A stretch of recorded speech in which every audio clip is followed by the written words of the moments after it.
Because God sent me here to tell you that what he has for you is gonna be big.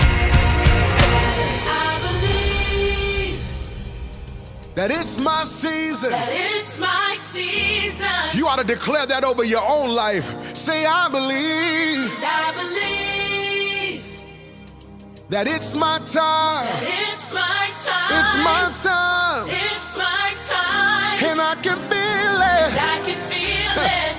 Say breakthroughs in the room. Breakthroughs in the room. It's yours if you want it.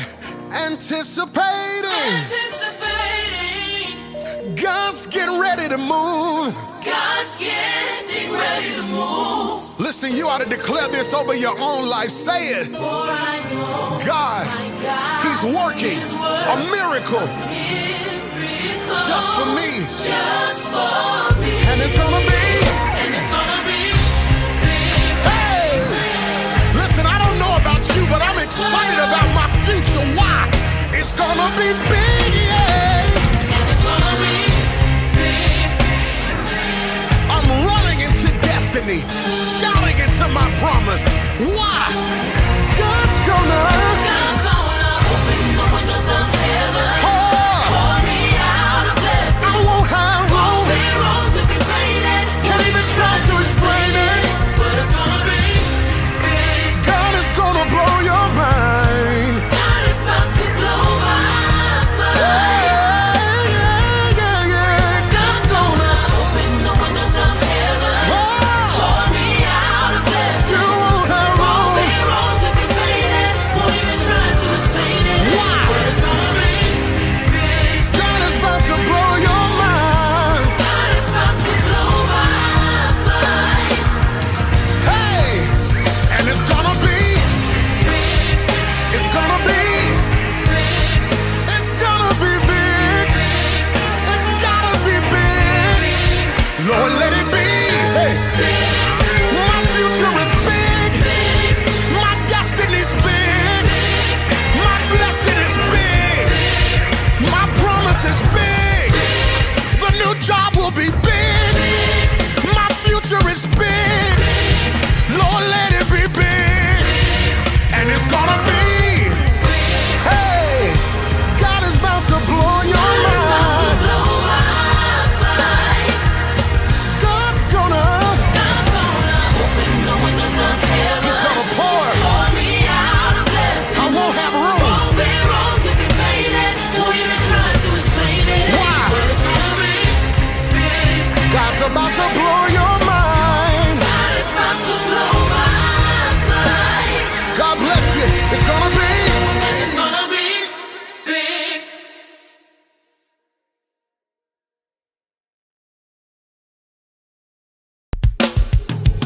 Let's go. I don't know what you're going through, but we stopped by to tell you that what's in front of you is bigger than what's behind you. Your destiny, your promise, your future. You might as well shout before you get it, because God sent me here to tell you that what he has for you is gonna be big. I believe That it's my season. that it's my season. You ought to declare that over your own life. Say, I believe I believe that it's my time. that it's my time. It's my time. It's my time. And I can feel it. I can feel it. Say breakthroughs in the room. Breakthroughs in the room. It's yours if you want it. Anticipating. Anticipating. God's getting ready to move. God's getting ready to move. Listen, you ought to declare this over your own life. Say it. For I know God, my God he's working is a miracle miracle just for me. Just for me. And it's gonna be. And it's gonna be big. Hey! Listen, I don't know about you, but I'm excited about my future. Why? It's gonna be big, yeah! And it's gonna be big. I'm running into destiny, shouting into my promise. Why? God's gonna open the windows of heaven. pour. Pour me out a blessing. I won't have room. Be wrong to contain it. Can't even try to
It's gonna be.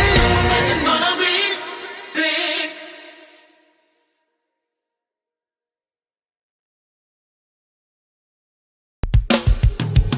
Let's go. I don't know what you're going through, but we stopped by to tell you that what's in front of you is bigger than what's behind you. Your destiny, your promise, your future. You might as well shout before you get it, because God sent me here to tell you that what he has for you is gonna be big. I believe That it's my season. that it's my season. You ought to declare that over your own life. Say, I believe I believe that it's my time. that it's my time. It's my time. It's my time. And I can feel it. I can feel it.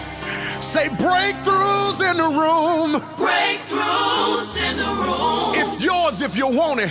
Anticipating. Anticipating. God's getting ready to move. God's getting ready to move. Listen, you ought to declare this over your own life. Say it. For I know God, my God he's working is a miracle miracle just for me. just for me. And it's gonna be.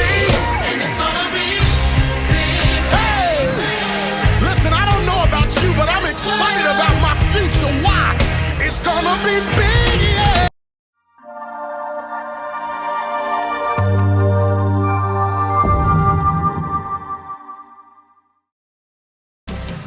Hey, what's going on, everybody? This is the day that the Lord has made. Let's get excited, rejoice, and be glad. And I know you're trying to figure out, what are you doing here on a Saturday? What are we doing? We are talking about home ownership. Come on, somebody type ownership in the comments right now. Why? Because we understand that in this season, God has given us an opportunity to get in a position to own.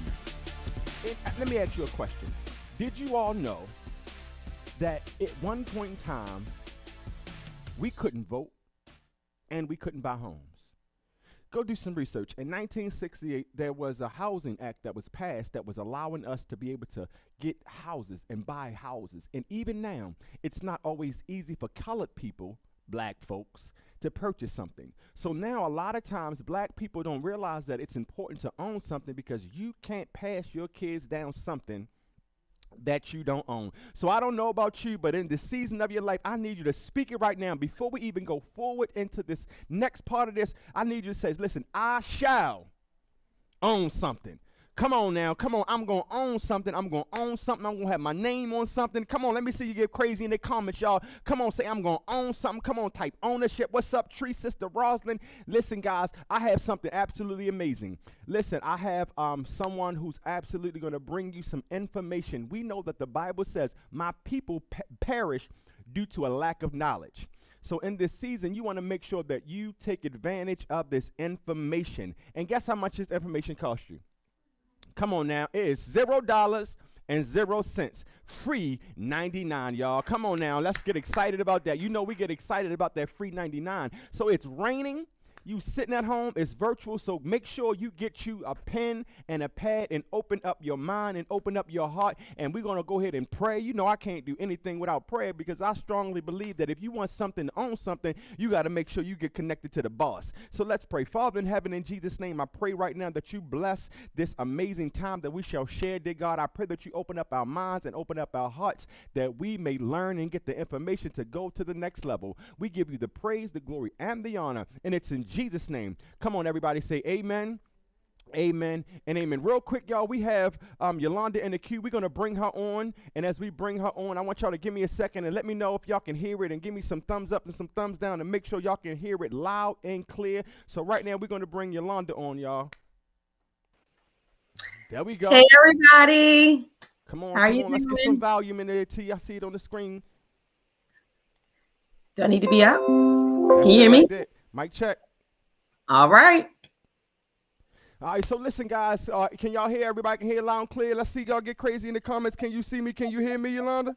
Can you hear me? I can hear you. Awesome. So we are absolutely good. So without further ado, I'm not going to hold up the time, because you are the one who's going to bring us some information. So I am going to let you introduce yourself, because I don't believe that nobody know you better than you. So I'm gonna allow you to introduce yourself and let them know what you're gonna do and where we're going today. And I'm just gonna hang out with you because I'm sitting here just doing some dreaming. All right. That's what I love. That's what I love. Thank you, Pastor. For those of you that don't know me, my name is Yolanda Brockington. I'm a real estate agent here in Maryland, and I'm coming to you guys today to talk to you about home buying. Not to just talk to you about what you can get and those things, but how to also prepare you. We're going to do home buying planning goals today. It's one thing to have a vision, but if you have a vision and you don't have a plan for that vision, how are you going to see that succeed? So I want to teach you guys how to plan, how to get ready so that when you are ready to buy, you are over prepared. I don't want you to be underprepared. I don't want you to be just prepared, but I want you to be over prepared. Some things about me as well as being a real estate agent. I'm also on the greater boards of Realtors Board, and I'm on the Equal Opportunities Committee. So I'm always in a community finding out what's going on. How can we better our community? How can we teach everyone what is so important to have? In life, you know, you go through school and you learn stuff, but they don't really teach us what we need to know to really sustain and have a life and have a career and be able to own things. You know, way back when, if you guys first remember, before Ford motorcycle before the Ford company came in, that's when people started really having that 9-to-5 job. But for them, we were owners. We own land, even if it wasn't our own culture, but it was a lot of owning in the world. Once companies start coming out, then people started working for other people and you're doing stuff for other people. But we need to do some things for ourselves. So I'm here today to talk to us about what we can do to better ourselves, to leave a legacy for our family. If you purchase a home, whether it's an investment property or if it's for yourself, it's something that you can leave to your children. It's something that you could pass down to people in more generations. And guess what, guys? Nobody could take it from us. So when I teach you this stuff, it's something to really know. It's something to gather down and to start. So I'm going to dig in. First, I want to talk to you guys about, again, home buying goals. You need to put a date down and you need to put your goal down. Okay, I want to buy a house in a year. I want to buy a house in 2 years. It's never too early to start planning. So never think that if you're looking to buy a house in the next 3 years, you don't need to plan now. You do. You need to plan to save. And you also need to know what to start beginning to plan for. The first thing that I tell my clients to start with, the number one thing you need to start with is how much income do you bring in yearly? How much income are you bringing in yearly? That's the first thing. Or if you want to do it monthly, yearly, however, but you need to figure out your income. Once you figure out your income, now you need to figure out your expenses for that month and or year. Each month, break down everything. I don't care if it's $10 Netflix. Put it on an itemized line and figure out what are your monthly expenses, what is your monthly income, and how much can you commit to saving. Can everybody type in commit to saving? Because that's the number one thing we need to do in order to really get ready. And if you're saving over a 3-year span, you'll be way prepared, over prepared than what you would need. So that's the number one thing to get ready, is to really look at your financial situation, look at your expenses, and again, calculate and really commit, guys. Write it down. If it's committing to saving $100 a month, that's fine. If it's committing to saving $50 a month, that's fine. But you have to first take action and make a commitment to save. Your saving and investment for your life is so important. And that's the number one thing. There are grants out here that will help you. There are things out here that will help you. But guess what? Like we all know, if it's your turn and those funds are dried up, what you going to do? You know, you can't depend on these grants. The only person we could depend on is ourselves. So I know if I got my savings, if the grants got me, great. If they don't got me, I'm still fine because I have committed to saving. So that's the number one step you want to do, is commit to saving. And aside from that, you want to check your credit score. I don't know if you guys know this, but I'm about to give away some free nuggets for those who are listening. You can go on freeannualcreditreport.com. Right now, because of the pandemic, you can literally check your credit every month for free. They usually do it once a year. Again, guys, I'm giving you a nugget. freeannualcreditreport.com. You can check your credit for free every month right now because of the pandemic. So please take advantage of that. I'm going to send a lot of information at the end of this, so you will be able to get it. But that is freeannualcreditreport.com, and you can pull your credit report. I encourage everyone listening to definitely pull your credit report. I talk to so many people, and they're reaching out to realtors and they don't even know what their credit score is.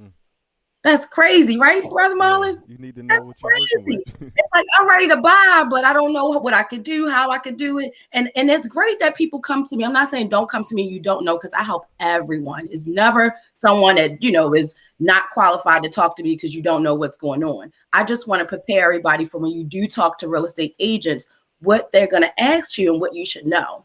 So that credit score is the number one thing you should know. You should know it like the back of your hand. You could use Credit Karma. It's not as great as freeannualcreditreport.com, but Credit Karma is an app that goes on your phone that it will tell you when your credit score is going up and when it's going down. It is a little off, but it is a good resource to use. So I've gave you 2 resources, guys, to check your credit score. Freecreditannualreport.com, and then you can also use Credit Karma. So once you know what your score is and you look at all the things that's on your credit report, I want you to then talk to a lender. It's okay, even as early as it may be, you're not ready to speak with a lender. Lenders are very qualified to pull your information and they can tell you exactly what you need to do to get your credit score up to get approved. I'm gonna give you guys another secret. It's something called Rapid Rescore.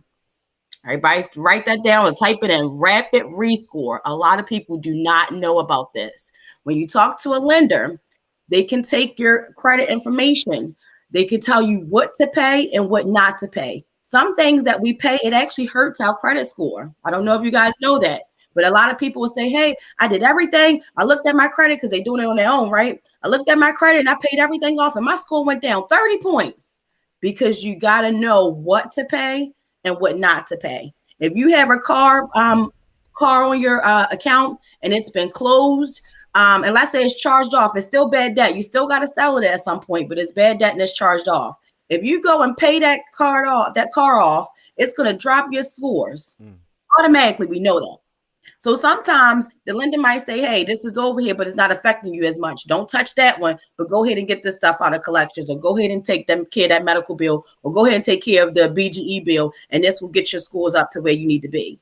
So a lot of things that are on our credit, you really don't need to touch it right away. I mean, at some point you do need to deal with it, but in order to get approved for a home, you may not need to touch that item. It just kind of depends on if you're looking to buy a home within 6 months and you're faced with this information, then they'll definitely let you know, don't pay it. If you're looking at 2-3 years, of course, go ahead and take care of it. Over the years, you could do some other things to build up your credit. So it also depends on where you are. But I want to be upfront with people, because even though we want to get things off of our credit, we also need to know and understand that it's going to drop your credit score, and it's okay, but it is going to drop when you pay things off. So you get your credit report, you know what's going on it, you talk to a lender, and you come up with a plan. Whatever the lender tells you to pay or do, it's important to also, guys, take action. Take action. Can everybody write that in the comments? Action. When a lender or a real estate agent or someone is giving you advice, it is important to take action. We talk to so many clients, and you can say, hey, pay this off, do this, pay that. And then, 2 months or 3 months later, and not making no excuses, things happen in life. They do. We all human. We go through stuff. But then you talk to them 3 months later, it's like, oh, I still want to get the house, but I didn't pay what you told me to pay. So it's important to take action. When you take action, think about this. When we're buying a home, it's not even for us, guys. It's for our future. It's for our family. It's for our kids. It's an investment. Invest in yourself. It's so important for us to invest in ourselves. A lot of times we've gotten lazy spirits and we just want to pray and tell God to do it. But we don't want to take no action to put no work in. We just want to say, you know what, God, I want that house, and I ain't even going to take no more action because I done prayed over it. And God like, he going to do it. God going to do it.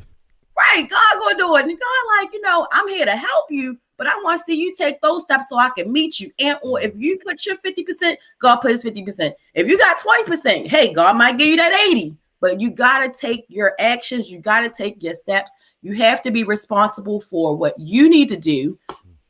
And if you take those steps for what you need to do, then you'll be moving into the right place. So again, I don't want to keep repeating myself, but I really want to make sure you guys catch it. Take action, get your credit report, know what your credit score is, and then also talk to a lender. It's never too early to talk to a lender. A lot of people are like, oh, well, I don't want my credit pulled and this and that. But how are you going to start if you don't know where you are? You cheating yourself. You starting blind. It's like a lot of people like, oh, I don't want them to pull. It's all early. It's gonna make my scores go down. Okay, you might get a hard pull. Your score go down a couple points, but you know where you are and you have a plan and you know what you need to work towards. So those are very important in the very beginning. Save money. Also talk to a lender and pull your credit report. You do not need to talk to a realtor before you do any of this. However, if you have a realtor, someone like myself, I talk to all my clients. I set up all my clients on home buying goals. I don't want us to waste each other's time with these dreams if we're not taking the actions of where we need to be. The reason why the credit score, guys, is so important, you can get pre-approved with the 580 credit score. No doubt about it. It can happen. However, the lower the credit score, the higher the interest rate. So if we're planning and we're putting ourselves on home buying goals, and if I know that a 580 credit score will get me in the door, but it's going to give me a higher interest rate, I'm going to strive higher for what I can get while I'm planning. If I have a year, 2 years, 3 years, you have well enough time to get your scores up to where they should be with taking action and doing the things that are recommended to you.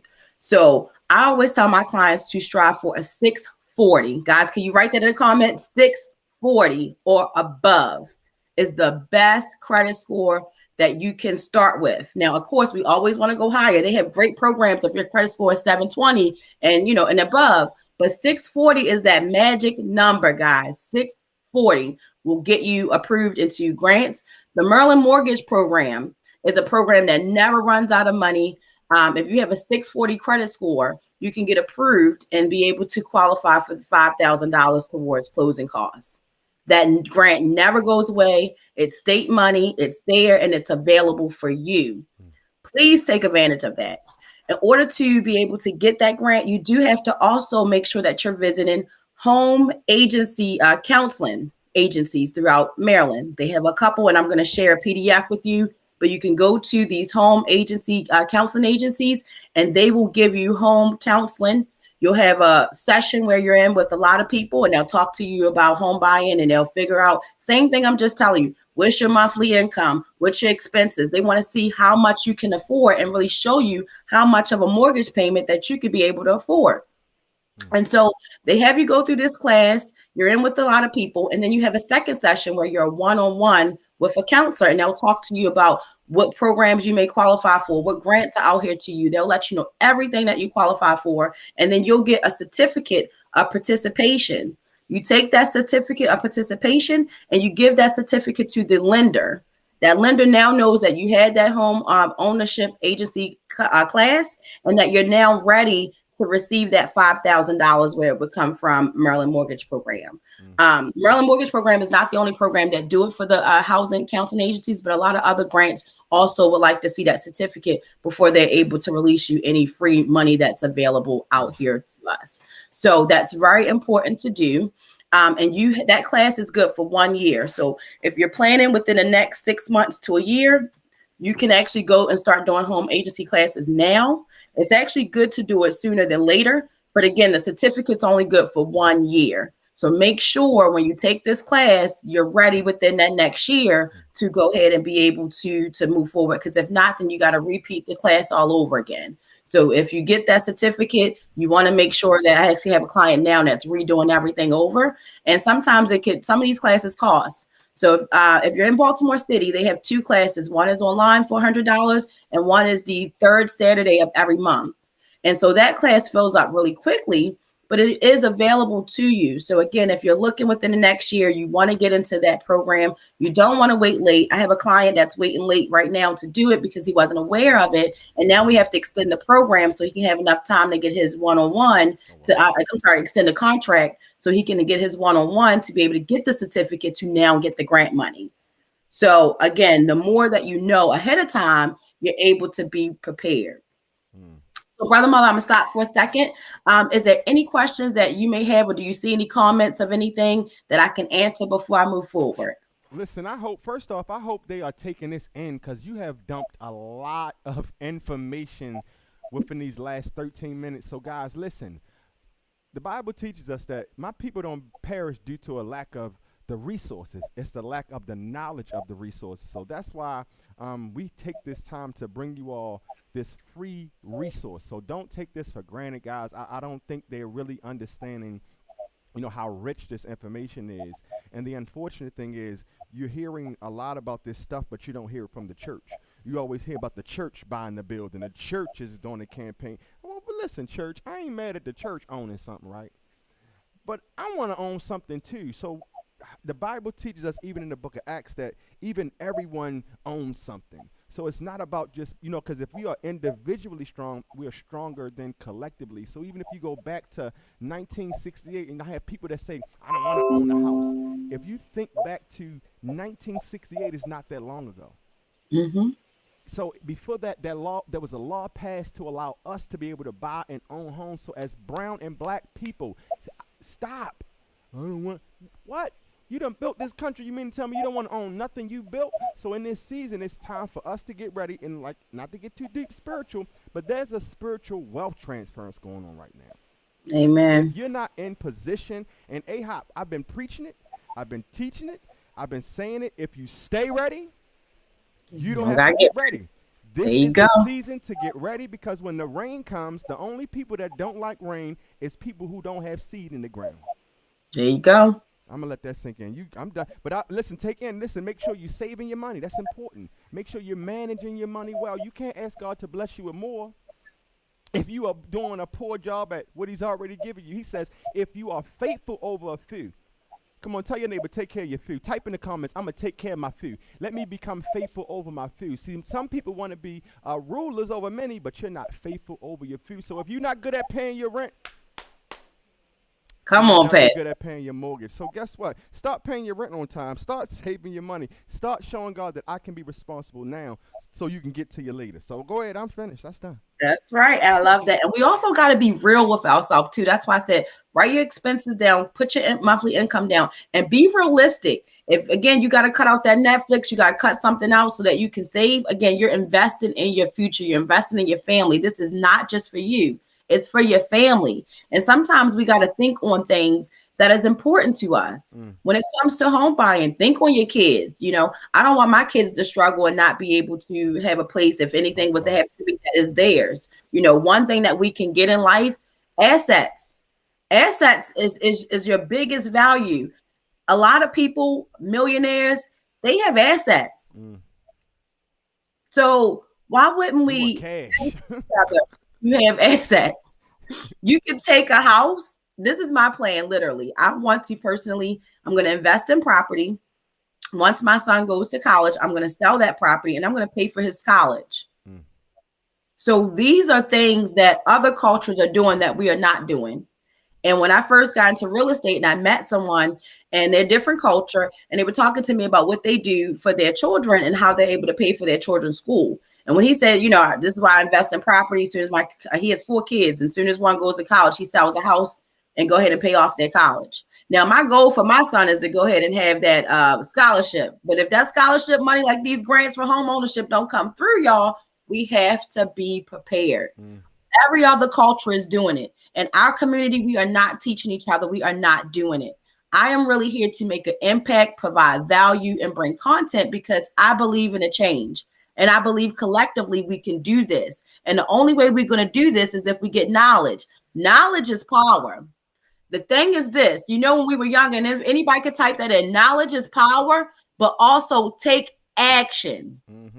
We can always say knowledge is power all day long. You can get the knowledge, but guess what? What you going to do with it? That's true. That's the key. That's so we true. can share that knowledge, but are you going to take action? I challenge everyone watching today. Take action. It's so important to take action, and it's never too early to take action. If somebody get off of here and you go on freeannualcreditreport.com and you print off your credit report, guess what? They don't stay on here. Drop it on us. We're gonna drop you took action today. If you go on freeannualcreditreport.com today, that's your first step in taking action. If you itemize your bills and your income today, that's your first step in taking action. If you write down in 1 year, I want to purchase a house by May 29, 2022, guess what? You took action. So it does not matter how fast we go. This is not a fast pace. It's not a race. It's just taking action. Wherever you are today, I really challenge everyone and I encourage everyone to take the action in what I'm sharing. It will definitely change your whole process and get you prepared to get ready to home buy. You know, you can't buy a home and you blindfolded. You know, you just shopping and you don't even know what you're looking at. So many people reach out to me. I want to get this home. I want to get this house. I'm looking at this. I'm looking at that. Oh, what's your credit score? Oh, my credit score is 549, but I'm working on it. But I see that this house is 350,000 and I want to get this house. And I'm like, well, are you pre-approved? Oh, I ain't talked to a lender yet. Well, what I'm doing with you, I'm here to help you. But if you don't know what your credit score is, you haven't talked to a lender, you don't know how much you can shop for, you shouldn't even be looking at houses. So we do it backwards because we see what we want, but we don't take the action to get there. We just want to jump there. So please take the action. Do those steps. They're so important. So listen, he put it up there. Listen, he put it right up there for those who's having a hard time figuring out how to spell it or how to get the www. Screenshot this right now. Get it right there. So listen, we AHOP, don't judge us. We practical here. So we practical and we biblical. So let me give you, you know, they hear you saying take action, but for those who we got some super saved saints, so we got to give them some scripture. So for those who need to come on from the back, the Bible says, don't just be hearers of the word. Come on, where my church folk at? Be what? Doers of the word. So you got to be able to do something. So we know we real practical, and I'm a preacher, and something about AHOP that we like things 3 at a time. Father, Son, Holy Ghost. So give me 3 points. I got 3 points for you. The first thing you want to do is make sure you find out your credit score. Say, find out my credit score. How am I going to find out my credit score? I'm trying not to preach, but you go to www. Come on, free annual credit report. .com. Mark, don't back me up now. Don't make me preach this thing. So at the end of the day, you got to find out your credit score. Next thing you want to do is you want to make sure you write down all your bills. It's not some of your bills, but all of your bills. Yeah, we're talking about your Starbucks. Come here, B. Yeah, we're talking about your Target. We're talking about your Walmart, Monica. Come on now. We're talking about your Pizza Hut. We're talking about your Popeyes. All of that, right? Credit card bill nobody know about. But I know and those credit cards. With an S, the secret one, the special one, the one you might know about. Let's write that down too. So listen, don't you do all of that, right? But let me say this for my saved folks. If you are not Christian, you're not saved, you don't have a church home, this don't apply to you. But if you are saved and you have a church home, you better make sure you put God in your budget. Let me give you that nugget. Because if God ain't in your budget, don't expect him to be there when you go to the business table. Facts. What's that pass? 10%. I'm gonna come back and get y'all. So listen. Put that in your item. You want to find out your credit score. Do you want to write down all your bills? And the last one is you want to set a goal. You know here, we set goals. Goal setting. Talk about it, lean lady. Yelling. So you got to set goals. And right now at AHOP, we have set a goal. And I don't know if, we set a goal to buy something or build something. And what happened is once we set a goal, we've been hitting our goal. But guess what? When you set a goal, sometimes life can happen, but it doesn't mean you change the goal. So sometimes you don't have to change the goal. You just got to change which way you go. Somebody don't know what I'm talking about here. So come on now. You got 3 things you should be doing is getting ready for later. You can't tell me I'm about to go buy something. You ain't even ready. What's your credit score? I don't know. So they don't know either. I think it's 5 something. I think it's 6. And then they lie too. How they get that? Where they get them numbers from? I ain't talking. Where you get them numbers from? You just grabbing, it was 6 something. Just grab a number. Then you go check it. They like 550. Like, oh man, you're not ready. 357. Like 357. Well, that's your crystal, baby. But I'm not talking about your credit score. So listen, stop. We don't lie. We can't calm down. We don't lie. We got company. Bring it down. So listen, nevertheless, but in this season, guys, she just gave us 3 practical steps. So if today, and I honestly feel like it makes me think about biblically how we miss it. Because if you realize we came from slavery, we came through the wilderness, we went through these things, and God promised them land flowing with milk and honey. So as brown and black people, we have to remember that if we don't own nothing, we have nothing to hand down. So we have only statistically, based off of the USA Federal Credit Bureau, that it's only 42% of black people that own their house. 42%. And guess what it is with the white people? Well, the other people. There we go. 79%. 79%. Them numbers ain't. But guess what? Everybody has to have somewhere to live, and everybody has to pay a rent. Yep. So what does that mean? That means that you're paying somebody else's mortgage. Correct. So for those who don't want to own something, you do own something. You just don't own it. You're paying for somebody else to own it. And so, they double. Think about it. Correct me if I'm wrong. Most of the time, your rent will be higher than your mortgage. Oh, 1,000%. Because the homeowner got to make some money, right? They can't just rent to you and you pay their mortgage and then they're not making any income. It's called cash flow for investors. Investors love to get cash flow, and they love their cash flow to be 500 or more, which means whatever your mortgage is, they are at least capping $500 or more on that rent, taxing you, so that way they can bring in that cash flow every month. Talk about so. it. I don't know about you guys, but I don't want to give anybody any additional cash flow. I'd rather create my own. I met someone last night with 100 rentals. Just think about it. Got 100 rentals. He is an attorney in Virginia and decided to stop practicing law to get into real estate because of the pandemic and the market, how it has drastically changed. In 8 months, he has received 100 rentals, and now he's getting this residual income. Can you imagine getting cash flow? If his cash flow is $500 per unit or more on 100 units, we're in the wrong business.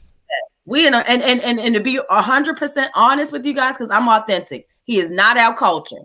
We are not teaching this. We are not teaching this to each other. And it's so important because if anything was to happen to this man, his kids are set for life. His kids are set. Every year. And generational wealth. That's generational. There you go. And that's generational wealth. Where is it?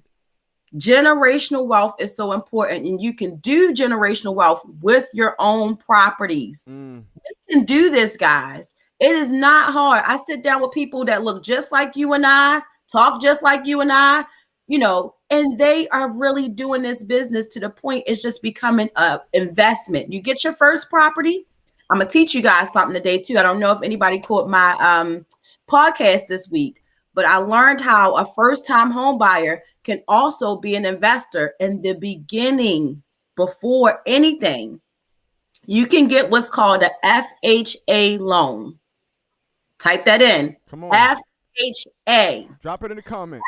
FHA loan is for not just first-time home buyers, but it's a loan that's available for first-time home buyers, and you have to pay 3.5% down.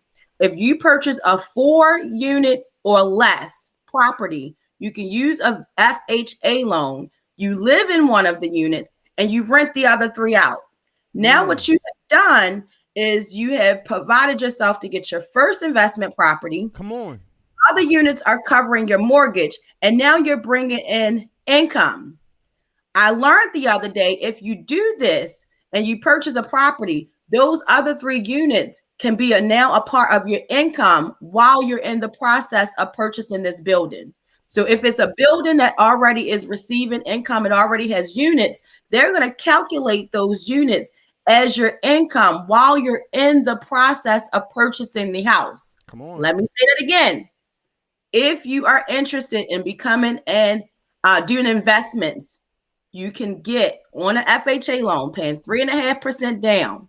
You can get a 4-unit or less building, live in one, rent out the other 3. And while you're in the process, this now becomes your income, which is going to boost your 9-to-5 job that you have, plus these 3 units.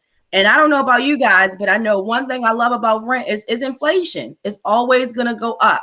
You're always going to get money on the dollar on those. And so units nowadays are about 1,000, 1,100, 1,200 for an apartment. Yeah. So if you have 4, and let's say your mortgage on this property is $800, $900, and you have 3 other units that are paying you $1,100, $1,200, you have now tripled what your mortgage is, and you still get to pocket that as income. Now, check this out.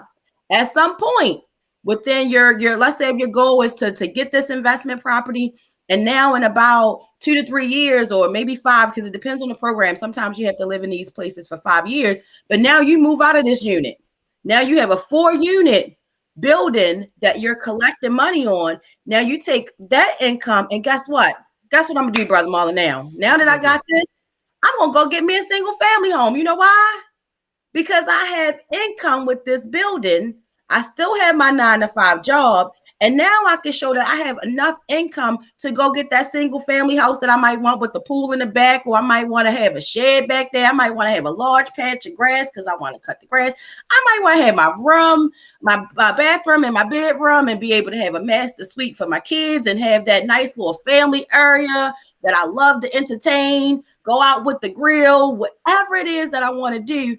I now have the money and the income proven to now purchase this property, which is now my dream home, because I wanted to sacrifice, right? Sacrifice. Can we write that down? Sacrifice. Sometimes we need to sacrifice for the greater good. And if you're in the beginning and you are interested in investing and you don't know where to start, and if this is an option for you, it will allow you to have that income coming in while you're waiting a couple more years to get that dream home that you want. It allows you to do 2 things. You become a homeowner, and now you're also a property manager. I'm not property manager, but now you own this property. So now this is your asset. This is your home. You own it. You have 4 units, and you're getting about $4,500 a month. In addition to that 9-to-5 job. This is not taking anything additional from you. You don't got to go and sit behind a desk for 8 hours and clock in on somebody else's time. This is now your investment. Come on, somebody. Look, I said, look, somebody be like, I'm out of here. Look, they be like, all right, peace out. I'm going to get more houses. Exactly. And that's the goal, because when you get your first one, it's kind of like that wave that, wow, this really works. I really can do it. I didn't put a lot of time into doing it. I just found a property. So many people are investing in real estate because it's the most lucrative real way to get money, do it quickly, and it's stress-free. Now, let me take that back, because, things happen. You might got to get some things fixed and do some stuff, but guess what? That's what we get home warranties for. Get a home warranty. A lot of people are afraid of the home buying process. It's like, oh, if something get broke or something get fixed, I got to fix it. I got to do this. I got to do that. That's cool. It's called being responsible. Get that home warranty. That way, when something happens, guess what? You're now paying a deductible. And then you can continue to go on. So it's not all bad like people make it seem to be homeowners, and to really be to the point where you're doing investments and you're having what's called buy and holds, which is rental properties. Just get your home warranties. And then I also have clients who put in for the tenant to cover some things. So it's like, listen, if you enter this house and the toilet wasn't broke, if you break the toilet, it's going to be a $75 deductible before I come out and fix it. You just teach people how to treat your things, and they will definitely, treat it right and make sure you get a good tenant inside the properties and do your good scope. But furthermore, becoming a first-time home buyer, this is something that's available to you with the FHA loan process. So any questions from that, Brother Mother? Are you good? Listen, I'm just sitting here taking it in. Just everybody, I hope you all are enjoying this information and taking it in. So if you all have any questions, just drop them in the comments, and if we see it, we'll grab it. It's 10:40, so we got about another 20 minutes. So I know she got content for days, guys. She said she got information and content, so just make sure you're taking it. So if you have questions, drop it in there. And if you want to, and anybody else, I want to challenge you. So if you've been watching this today and you decided, listen, I feel like this is for me. I needed this. I've been fearful, because I think a lot of people don't do things out of the fact of fear. Just because you have fear doesn't mean you can't do it. Do it while you're scared. There you go. So do it while you're scared. So in this season, I know a lot of times people, fear what they don't know, fear what they don't understand. So just because you don't know and you don't understand doesn't make it bad. So now you have to get educated and information on it. So he says, my people, he says, don't conform but transform by renewing your mind. Let's learn something different. Let's not always thinking as a borrower and start thinking as a lender. So now instead of me, here we go. We got another one for you. I got a question for you. You see the question? Can you see it? I do. I see it. How does bankruptcy affect your score? Go ahead. Bankruptcy definitely affects your score. I don't know how many points it actually drops down to, but it's somewhere in the range of maybe like 30, 50 points. It definitely affects your score. But the thing is this, if you're in bankruptcy, And even if you had a house at some point and you face foreclosure with that bankruptcy, within 2 years, you can purchase a home. Wow. Within 1 year, you may be able to purchase a home if you can explain why you went into bankruptcy and also give evidence. If you explain it, you give evidence. Like, for instance, if you went through a divorce and you had to file bankruptcy, some things happen, you just explain it. You provide your evidence, and guess what? You're able to possibly continue to move on with the house if your credit score is still where it needs to be. So I encourage anybody, if you are facing bankruptcy, if you have been in bankruptcy, the number one thing you want to do once you get out and you get your discharge papers, obviously, is to start building credit. So you want to get credit cards. You don't want to get crazy with the credit cards, but you want to get credit cards. You want to keep them below a 30% spending limit. If your payment is on the 15th, pay it on the first of the month besides the 15th, because a lot of people don't know this, but if you pay it on the first of the month, you're cutting out that interest that you owe that whole 30 days. So even though they say, hey, your payment on the 15th, the bank is not going to tell you that the interest is still accruing on you until you pay on the 15th. That's the date you set. So in your mind, it's like, this is my due date. Cool, I'm going to go ahead and pay it on the 15th. But if you pay it ahead of time on the first of the month, you cut out the interest for that month. It doesn't cut drastically, but you do cut out some of that interest, that you would accrue during the month, especially how, you continue to accrue the interest in addition to the late payments when you late. So you want to make sure with the credit cards that you pay them on time. You also want to make sure that you go on and you do like you can do trade lines, for instance. You can get with the lender or with the credit repair company that does trade lines. Trade lines would boost you up significantly. Another thing that people don't know, and this is another secret, y'all, so write this down. If you know someone who has good credit and they're using their credit cards 30% below the spending limit. So, and I'm not saying anybody's dumb, but you take the maximum amount. If you have $1,000 on your credit card, you take $1,000 times that by 30%. The number that you get out, that is the number that you want to keep your credit card below. Got it? So make sure any credit card you have, take the limit, times it by 30%. If you're using more than the number that comes out in your calculator, you need to make sure you're below that number. Now, this is the secret. If you know somebody that has good credit and they're doing this, you can ask them, hey, Aunt Sherry, can I go on your credit card as an authorized user? I do not need your credit card, Aunt Sherry. I'm not going to make an expense. It doesn't need to be in my pocket. It can stay in your pocket, Aunt Sherry. I'm just trying to piggyback so I can get your credit, Aunt Sherry. This is what trade lines do. However, people don't know that we can do this with each other.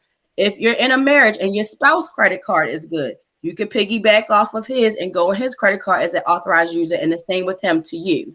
What this is now doing is boosting up your credit, and you're piggybacking off of them, and you're able to boost up credit that way as well. Hold up, you done talk now. Leading lady come out here winking at me, so let's keep going. Let's go to the next subject. She's trying to get on my credit card. There you go. Yes, authorized user. Keep All it right, below. so in conclusion, y'all, I want to say thank you, everybody. No. But that is something that you can do. A lot of people don't know about it. And I encourage you to ask questions if you're going to do it. You need to make sure that they're using it below 30%. Because if they're not, if their credit card is shot, guess what? Now you're piggybacking off of somebody that's going to pull your scores down because you with the wrong person. So make sure it's somebody that is using the credit card, their credit score is good, and they're keeping that credit card that you're on below 30%. Because again, you're piggybacking off of what they're doing. So that's another long shot where you don't have to actually go out and apply for the credit card, but you could just piggyback off of someone that you know. Please let them know. I don't need to hold it. I don't need to spend it. I'm not using it. You do what you do with it. I'm just trying to piggyback off of you so I can get my credit up so I can go purchase this house. You gotta let them know. Aunt Murray, listen, Aunt Murray, I know you don't ask you for nothing, Aunt Murray. You know, some people don't ask me for nothing. Don't talk about that. Don't look at me. Don't You got those aunts, or some people, you know us in our community, we just don't like to ask people for nothing, right? We don't like to ask nobody for nothing. We will rather struggle than to ask for help, which is crazy, but that's how our mind is, right? Yeah. So whoever you are talking to, just really let them know, listen, I have a goal to get a house in 1 year. These are the steps I'm trying to take. I'm just trying to take action. And I want to, be on your authorized user on your card. I don't need to use it. I don't need to spend it. I don't need to see it. It can stay in your pocket. Be sure to tell them that, because that's going to help them say yes. Now, if you say, hey, I want to go on authorized user, they immediately going to think that you're using it and you're doing something. And you know how our minds get. I don't know why she don't like it. You trying to ride me blind. There you go. So be upfront and just say, hey, I don't need to use it at all. This is just something that's on my goal list that's going to help build my credit. Aunt Mary, if I could go ahead and, use that. So that's a nugget a lot of people don't know that you do have access to doing, and it does work, and it does also boost your credit. That's good stuff. Another thing I wanted to talk to you guys about, which is her question was really good. And fixing your credit. What I just shared with you is something that you could do on your own. So if you get your credit score and it's low, either get a credit card yourself or become an authorized user on someone's credit card. Again, talking with that lender, just seeing exactly what you need to do. If you're within that 6 to 1 year month of getting ready, if you're 2 years and 3 years out, just pay the things on that needs to be paid. When it comes to student loans, your student loan is 1%. It counts as 1% to your debt when you're purchasing a house. So if you're $90,000 in student loans, they're going to count 9,000 of that towards your debt, not the whole 90,000. So that's something else that people don't know that is important to know. And then also, if you're in forbearance in any student loans, you're going to need to get out of forbearance and start making payments and an arrangement and start paying monthly and show that to the lender. So that's another thing people don't know. If you have student loans, it's going to count as 1% of your debt to income. However, you also are going to have to make arrangements. There's no way to get around it. The lenders are going to want to see that you have made arrangements to have monthly payments and that you are paying, or you have something in place to start paying. You can't get around it. You're not going to be able to purchase a house and you're still in forbearance. Even now with the pandemic, and everybody's on forbearance with their student loans, you still have to get out of it and make your arrangements, and then, the lender will see stuff. So if you have that going on, I encourage you as well, start making your arrangements before you even reach out to the lender, because they're going to go back to you. And that's something that definitely needs to be worked out, or they see that it's been, satisfied when it comes to your student loans. So that's another thing on your credit that you want to make sure that you do. The credit cards are definitely working. Trade lines are definitely working to help boost your score. Paying your bills on time. Put your bills on time. Put your bills on auto pay. Now is no excuses, right? If we wrote out our monthly expenses, if we wrote out our monthly income, we know what we're getting. Put those bills on auto pay. That way you don't have to physically go and do it yourself. It can automatically happen. You do not want to be late on no payments. And you also don't want to make any big purchases in the planning of you getting ready for this home. Some people are like, oh, well, I'm going to go get the car first. That's cool. You go get that car first. Guess what? Now your debt to income ratio then went up because you just purchased a new car. So put your priorities as well in line. Put your priorities as well in line. Make sure that too, again, you're not making any big purchases. And it's not just a car, but if you're going and you want to get your whole house refurnished and, having people pull credit and do that, stay away from those things. And especially if you're within that 6 months to, within that year span of trying to purchase a house, you really want to make sure, look, get the house first, then go back and get the car. Once you settle on your house, go get whatever it is you want. But before then, keep your schedule clean. Also, I got to speak to our community. We got a lot of people out here that might do hair on the side. You might do nails on the side. You might have a side hustle. I love the side hustles. Guess what? Let's make it legal. Go get the LLC for that side hustle. Go get that bank business account for that side hustle. You can count that as an income. You feel me? We have our side hustles. Every time you talk to somebody, oh, I get it in Cash App. That's cool. But be smart. If you're going to make money on the side, get it official, do the taxes for it so you can use that as income. A lot of people don't want to really talk about it. But if you're looking at this as your income monthly that you're getting in, they're going to want to see where it's coming from, and they're going to want to see the bank statements, everything. Lenders get all in the business. Also, if you got side hustle, but you're getting cash, if you go take and you're depositing $1,000 of cash every week into your account, that lender's going to say, where that money coming from? Any cash deposits are not good. So guys, if you got your cash deposits, make sure that it's coming into your business account and you can account for it. Have it legal so that way you can use that as income. The thing about businesses is you have to have your business and you have to file taxes for 2 years. So they're going to want to see your 2 years as well on your business information. But I always tell people, if you're doing a business, just make it legal. You can use that income because you're thinking of it and counting it as your income anyway. But you're not going to be able to use that if you don't have the business in line, if you didn't file your taxes 2 years, and you're actually doing a dissatisfaction to yourself because now you're cutting your income down. And no tax breaks. Yep, no tax breaks. A lot of people do that. A lot of tax breaks when you have a business. So you're doing the work of a business, but you don't want to put your business as a business. You have to make, if it's not, can I say this real quick? Mm-hmm. If I can't look you up in the state of Maryland, it's not a business yet. Thanks. It's a hobby. It's a hobby that you're accepting donations for. Donations. Love offerings. Very true, though. It's very true. It's your business. Again, our business is also an investment. My business is like a little baby. You know, I want to see that business from the beginning grow, and get big. And I'm very protective over that. So guys, do the work and do it now. I see it all the time where people are really, you know, they doing hair on the side, they doing it, and you getting the income. Make it a business, make it legal, use that money so it can help you, you know, when it comes to purchasing a home. Because this is another thing I run into. And this is with the side business. I have a friend of mine who has a side business. I'm working with her to get into a property. Mm-hmm.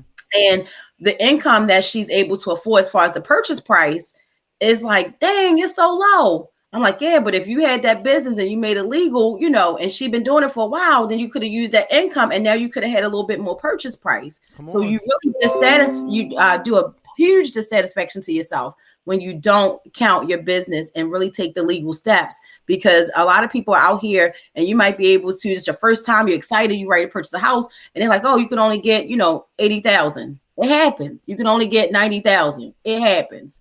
You know, you can only get 100,000, and then they looking like, man, I don't even want to get no house because what am I gonna get with $100,000 and this and that, and if you just take and this is another nugget I just learned this the other day, take your annual income, times that by 4, your annual income, times it by 4, and this is more than likely the amount that you'll be able to purchase for a home. I'm going to say that again. That's good. Take your annual income. Y'all writing that down? Times that by 4. And more than likely, this is the amount of purchase price that you would be able to afford. That's good. Other things come into place, and that's your debt to income ratio. So all of this is all considered. But typically on a clean sheet day, if you don't have a lot of debt, if things is, you know, pretty much normal when it comes to, you know, a couple student loans, you might have a car, which is fine, but nothing like crazy debt, right? Like you're not upside down with it. Okay. This is what you can expect to be able to purchase. So that will also give you a hindsight of where you can be, with also considering things does happen in the midst of that. And so that number could be up and down a little bit, you know, take a give a few. But typically this will give you a ballpark figure of where you can be.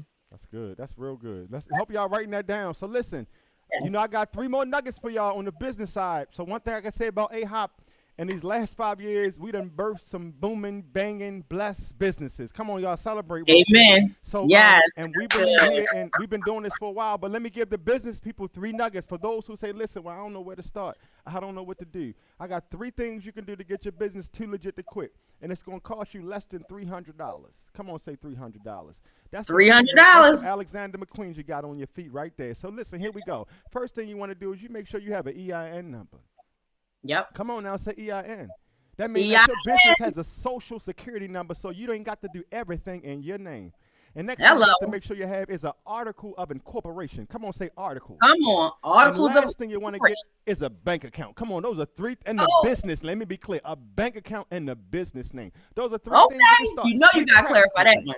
Yeah, I got to be clear because you talking about I'm using because you're using your personal credit, but guess what? When your business and your personal is connected.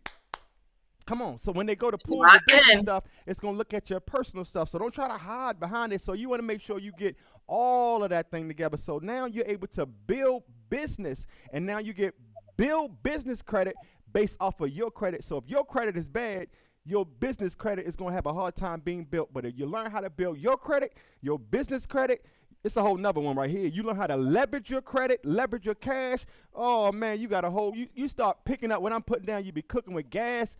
And you'd be great to blow up something now. So in this season, you gotta make sure that you're willing to learn this information, because a lot of times people think because I don't have it now, B, you don't have to have $40,000 cash to go get the Jimmy Mac. But guess what you do? You get the credit to go get it. Come on now, say There credit. you go. Credit. Get my credit together. Come on. And I I know. also Listen, your mama done messed your credit up, kid. You done messed. Listen, mama, I'm gonna get it right. Because this season you gotta take the time to build it. I think a lot of times people don't go do the business because they don't know. It's very simple. Now you can do it online. You sure can. And please don't let nobody charge you. Make sure you go on the Maryland government Tell website, them, because don't pay nobody. Tell them again. don't pay nobody to do it for you. You can go on the Maryland website yourself, maryland.gov, and you can apply for your own LLC. Some of these companies, if you look up, how to apply LLC online, you'll pull up these companies that don't want to do it for you, and they're going to charge you more than what you would pay to just do it yourself. So definitely make sure you're on that Maryland Gov website to do that. And I also want to let you guys know, you can purchase a house, you can purchase a car, you can purchase things in your business name and use that as business. And it's also a tax write-off. Come on, and your car, how you gonna get, that's your transportation. And your business name, just your business. But can I give him a little nugget? It has to be over six. It has to be, I believe it's 600,000 pounds, something like that. I think it has to be a certain weight. Check the details of that, so that way you can follow in your taxes, and you can depreciate it. So every time you file your taxes, you can just put a little piece on it. So if you go out here and you get you a $100,000 car, okay, it's an asset. Somebody don't. You got to learn this thing. It's an asset. And guess there what? It's LLC, limited liability. So it's. Do your homework. That's the advanced class. We're gonna go ahead and get you started now. Let's start paying. Let's start paying your tithes. Let's start paying your rent. Let's start paying your BG&E. Let's start saving a little something. Let's start there, right? Let's start on this level, and then I think we should definitely take this to another level for the ones who are a little more advanced, because I do believe that there are some who have been doing this. And when you do this, you'll see after a while the fruit. So when you look at people and say, well, why are they doing this? Why are they doing that? You have to get yourself in position. You want God to bless you, but you're not in the right position. So you want God to bless you with a house. I want to add too, 34. About the savings, you want to make sure too that you have a lot of savings. And when I say a lot, I want you to be over prepared. This is not the stock. You got to be clear where the savings need to be at, though. The savings can be in your checking or your savings account. It doesn't matter. Put it under my mattress. Nope, mattress put it money. in my shoebox under the bed. You cannot put it in your shoebox. What about the ceiling? Nope, it can't be in the ceiling. But I got something for you now. Say if you purchase in the house in only your name and not in your wife's name, right? Okay. And let's say if your wife has the savings in her account. So let's say Tiffany got 15,000, right? Right. Look, he like this, right? So Tiffany got 15,000. The money's not in your account. The loan is not in Tiffany's name. It's only in your name. Tiffany can gift you. Get this. I said a gift. Come on, Jesus. Tiffany can gift you that 15,000. Come on, gift me, baby. So that way you still have your cash to close. So what I'm saying is, if you are in the midst of purchasing a property and you need $5,000-$10,000, and mommy's going to give it to you, dad's going to give it to you, spouse going to give it to you, whoever, auntie Cheryl going to give it to you, whoever is going to give you something to help you towards your home. If they're helping you with money that you're saving, it's considered a gift. And you can accept that gift. It's an addendum that is put into the contract stating that you're getting gift funds from a certain family member, and the lender has a way that they will collect that, and it will go directly to the settlement company. So that way your gifts are there at settlement already to get ready for your cash to close. So something to think about. You guys want to make sure, and again, this is to over prepare you. It's not to scare you. But if these grants and things are not available and you're looking to have that cash to close, you want to at least have a goal of about 15 to 20,000 saved. Y'all hear that? 15 say dollars. You gotta say dollars. $15,000 to $20,000 saved. Okay, that's the magic number. And again, this is to over prepare you. If you're able to get grants and they help you out, great. That's wonderful. But a lot of people really have, and some people have larger than that. But the goal is just to kind of give you a start of what you need. So when you're looking at your finances and you're seeing what you can commit to monthly, keep in mind you need to be at somewhere between 15 to 20,000 to say you're ready and you have these, because you have to have funds in the account, and you also have to have reserves. Reserves, after everything is said and done and paid, they still want to see that you got money in your account to be able to continue to pay those mortgage payments as they're coming in even after settlement. That's good. After Very settlement. important to know. So just keep that in mind when you're looking to save. Can you see that question right there? I think somebody's asking LLC versus incorporated. So LLC, from my understanding, I'm not too good with this when it comes to the business information, but LLC is that limited liability company. It could be just with you by yourself. You could do that by yourself. Incorporated is like you're incorporating like a bigger business. And I'm not sure if when you're incorporated, and I'm probably speaking really wrong on this, but I think it needs to be more than one person on an incorporated. I'm not 100% sure though. I've never done incorporated. I always do LLC businesses. It's a limited liability company. I'm good. I'm not too good with incorporated companies, but LLCs always for me. Awesome. So, and I agree with you too as well. I think it's like different taxes though. It's like different tax, things that you could do. Some people get kind of funky and creative when it comes to if you're going to do LLC versus incorporated. But for me, I've always learned keep it LLC. You're only sole owner with that, and you're good to go. You don't have to worry about it when it comes to taxes and such. It's pretty easier than like incorporated. Good stuff here. Listen, you dropped so much nuggets today. I know you all have pages and pages and pages of notes. So listen, as we get ready to close it up, we bringing it home. So I know she probably got some more information, but if y'all have any questions, while she's kind of wrapping it up, I want you to drop your questions, drop them, because she's answering them right now. You getting it live on the spot, y'all. We appreciate it. Come on, y'all. First, real quick, while y'all getting your questions together, shout out to Yolanda. Thank you so much for your time. Come on, y'all. Clap it up for her. We appreciate Absolutely. you. Thank you for having me here. I have so much more information I would love to share with you guys. I think we should definitely do a part 2. I really wanted to just take my time and just tell people, so many people want to hear the good stuff, right? You want to hear, oh, how much the house costs? What we doing? What's the whole home planning, process? Once I get under contract, how can I do, X, Y, Z? But it's so important to start with the fundamentals. If you don't have no foundation, you don't have anything.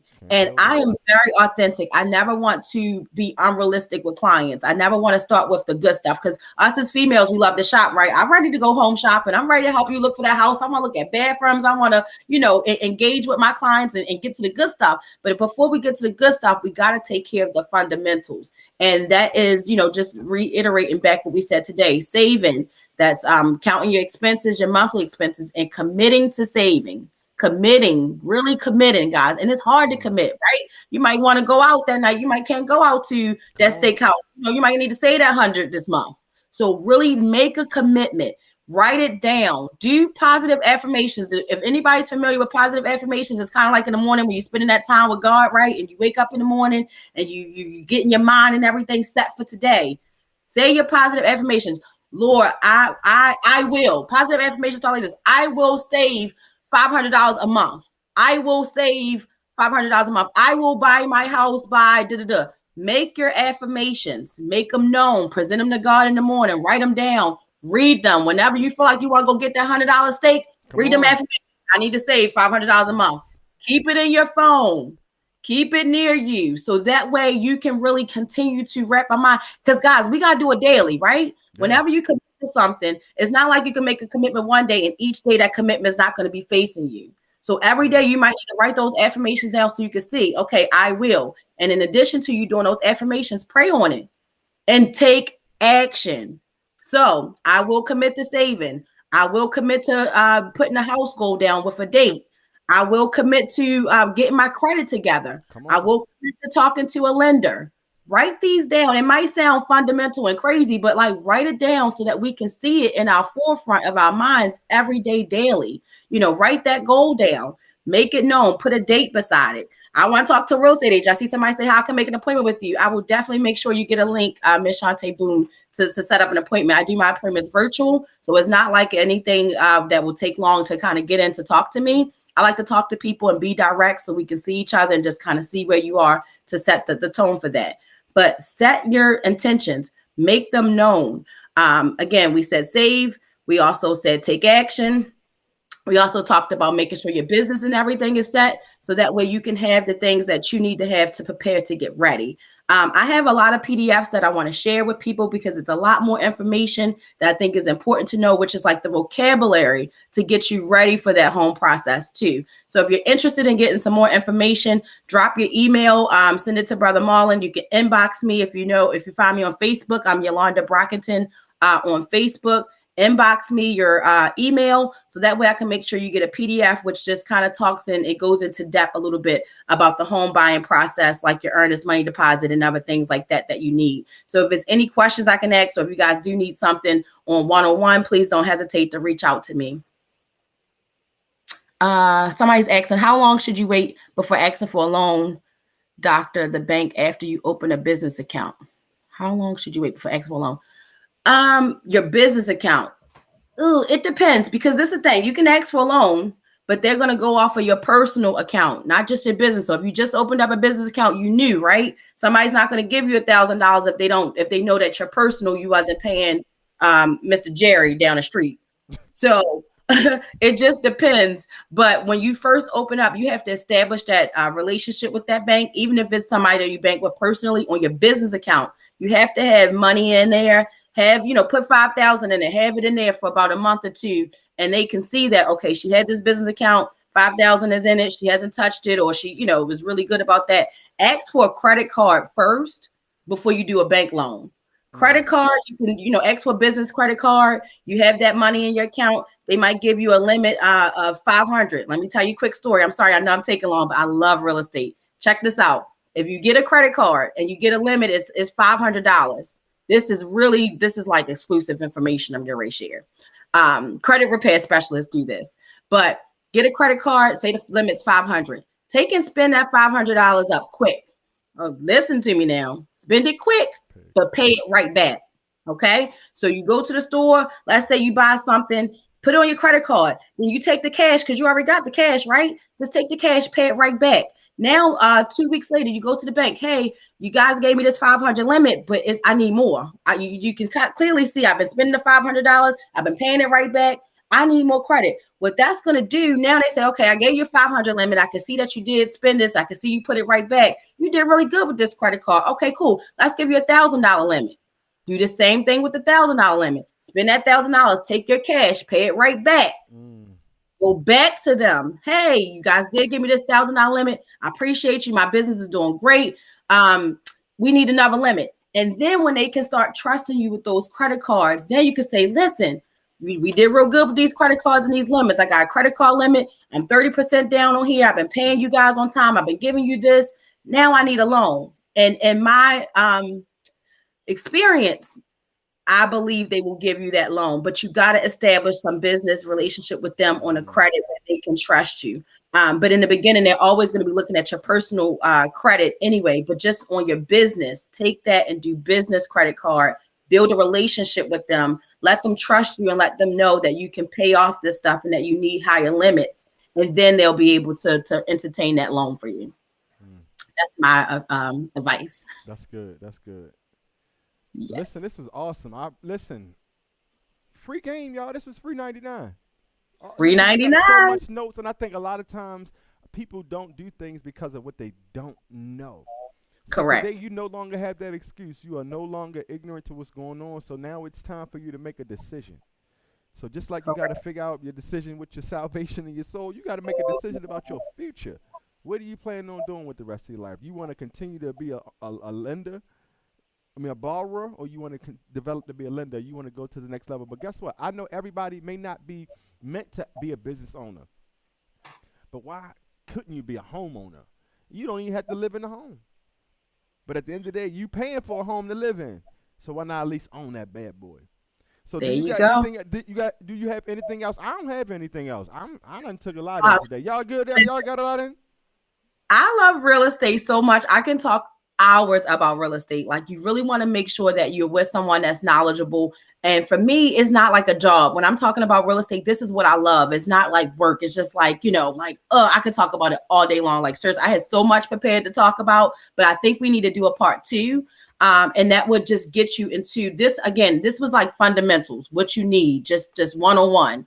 The next time that we do another one, we're going to get into the whole home buying process, your earnest money deposit, what you need, your appraisal, money. That's kind of my next steps, what I wanted to do. But we can definitely do a part 2. I think everything that we discussed today is so important, and people are not being realistic with what I shared with you today. People are seeing that they want the house. They know that they, want to do this, but we got to be realistic with ourselves, guys. It starts there. look at your income, look at your expenses, save your money, take action, talk to a lender, see what it is that you need, and make a plan. Do your affirmations. Tell yourself daily whatever it is that you need to do and stick with it, guys. I cannot stress enough how we need to take action. Again, I'm all about impacting our community because we don't share this stuff. We don't share this free 99 game. Come on. I talked today about getting an FHA loan. You can get 4 units or less. You can live in one. You can rent out 3. Now you got someone covering your mortgage payment, and you're also bringing in additional income. So it's different things we can think about when it comes to home buying. It's so many different things that we need to really consider and make sure that we know. And that does come with the fundamentals of knowing your credit score. Freeannualcreditreport.com. Go on there. Pull your credit report. Like I said, it's usually once a year. Now, because we're in the pandemic, you can do it every month. You can go on here, and they're allowing you to do it because of the pandemic. So many people identity and credit is being taken that they're allowing you to do this to see if anything new is on your credit. It's so many different things. Also, dispute things. If you have something on your credit, dispute it. I know somebody who credit went up 41 points because they got something disputed off. Also, soft inquiries. You can reach out to these credit bureaus and get soft inquiries taken off of your credit. That will also boost your score. Nobody's talking about that. And the rapid rescore that I was sharing with you, when you go to a lender and you talk to a lender and they tell you the things that you need to do and you take action and do what they tell you to do and what the payoff, you go back to them. Anytime you're getting something settled off of your debt, you want to make sure that the debtor is giving you a letter stating that this has been satisfied. You take that letter and you give it to the lender, and the lender then gives that to all 3 of the credit bureaus, and they do what's called a rapid rescore before that 30 days hit for that next credit to update. They'll update it within 3 days of getting your information so you can now get approved for your loan. And this is for someone that is looking as soon as possible to get approved. You do rapid rescore where the lender tells you exactly what you need to pay, and then you pay everything, and he says, okay, we can get your credit score up to 640 if you pay A, B, and C. You pay A, B, and C, you get your documentation that you paid, you give it to the lender does that rapid rescore with the 3 credit bureaus, and your score automatically goes up in 3 days versus in 30 when everything is reported at the end of the month. That's called rapid rescore. Again, if you're looking now, as soon as possible, these are for people that are looking and they want to know what they need to do right now to get that credit score up. So, again, I enjoy my time with you guys. It's been great. I appreciate you having me aboard. And if there's any questions that anybody has, please feel free to reach out to me. I'm available just to make sure, again, that you're getting on your home buying goals, that you're setting them. And if you need help with setting your goals, just let me know. Schedule a consultation. We could sit down one-on-one and just really make sure that you're getting set on the right path that you need to be on. Awesome. So tell them your email so that just in case they want to reach out. Of course, my email is yolandalovesrealestate@gmail.com. Look at that. yolandalovesrealestate@gmail.com. Awesome. Listen, so AHOP and everybody else that joined us today, we just want to say thank you for taking this time to invest in yourself. You're going to thank you later, and so will your kids and your kids' kids. So don't look at what nobody did for you. Nobody left me anything. Take advantage of it now. Say, listen, I'll be the one to break the generational curse. I'll be the one to leave my kids something. Yes, my family didn't show me or teach me, but I'm going to take the time to learn and to teach them. So real quick, we like to do things as a community. And I believe that even when you move as a community, it helps develop the accountability and the commitment. So if you've watched this today and you decided that I want to commit to this, I'm going to do these 3 things. So listen, if you're going to roll with us and rock with us, just type in the comments, I'm all in. Don't type it if you don't ready yet, if you need a little more time to think about it, because when you say I'm all in, you're not just some of the way in. And I think with this, you can't just go halfway in and put a little foot in it. No. You got to go all in, because in order to get everything out, you got to put everything in. So in this season, do me a favor. Make sure you put in the work now. So type it in the comments. Let me see it right now. I'm all in. I'm all in. Let's go, Sierra Sutton. That's right. I'm all in. Yes. Hit the share button. Go ahead and share it and send it to somebody. Get your cousins, get your friends. Say, listen, y'all, I want y'all to watch this. I want y'all to get this information. Valerie. Let me put you on game. Come on, Valerie. Let's type it all in, all in, all in, right. all in. Listen, you got to start somewhere. Listen, they coming on here. All in. I'm breaking the generational curse. Come on, Shante. Yes. It's happening. Listen, they still coming in.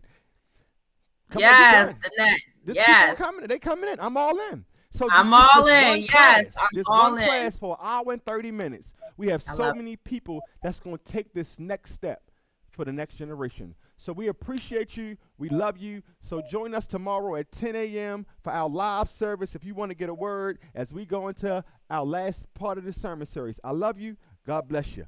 Peace. See you guys. Thank you. Thank you so much, Yolanda. Have a great one. You too.